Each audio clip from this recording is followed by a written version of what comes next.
For our curiosity measures, we have a self-report measure as well as two behavioral tasks. For the self-report measure, children are able to respond to a Qualtrics survey that includes audio for each of the different items so that we don't need to ensure that children have proficient reading ability. All of the items are read aloud to them and they can replay them as needed.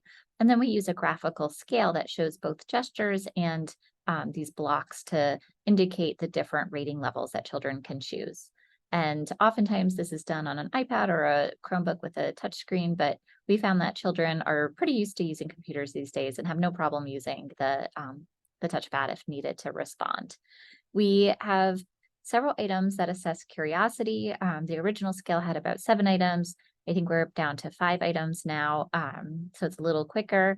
And you can see here some of the example items. We also have subscales for creativity, open-minded thinking, academic courage, critical thinking, enjoyment of school, feelings about teachers, and then we do have a few behavioral measures as well. So here are here's an example of one of our behavioral curiosity tasks. This is our explore and learn task, and this one is intended to look at open-ended free exploration. So this is when children are seeking information with no goal in mind, no external goal given to them, and no benefit that's clear from getting the information. They're not trying to solve some task or win some points or anything like that. It's really just how many times do they want to click on these shapes to get information that they don't currently know. And they can click on each of the shapes several times, up to 7 times each. And most children don't click that many times. We rarely get a child who clicks all of the shapes all of those times. And so we get a nice variability in terms of how much information children seek to learn. We also can use this task to look at patterns of exploration between breadth and depth.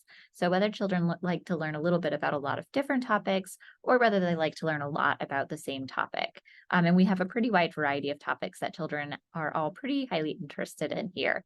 And the task uses a child's voice to give the different fun facts about all of these different topics. We also ask them at the end what else they would like to know beyond what they learned in this task. And so that's another indicator of what we call curiosities that children have. We also have a more constrained exploration task where we have a forced choice paradigm. So children can only choose to explore 3 out of 10 options. And the options vary based on the amount of information that children will get from them. And so children are learning in this themed exploration version about different countries. And then they can choose whether they want to learn about a country that they can see the map to know what they're going to learn about, or something that's kind of hidden and they don't know which country it'll be. And then there's a range of how much information children can get.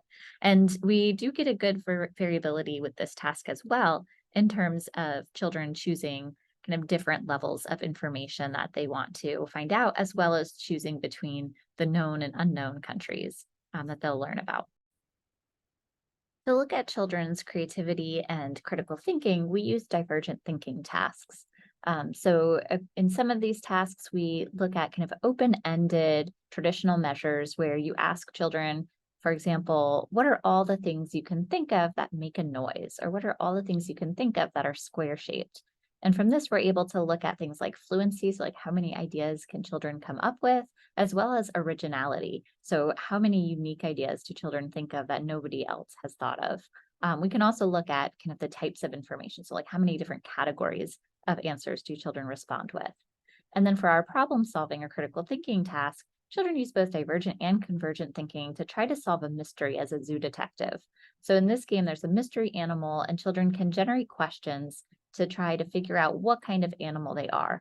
And we can code this to look at curiosity or creativity in terms of the questions children ask, but it's also related to their effective use of question asking. And so we can look at that as well as a method of problem solving that uses creative thinking.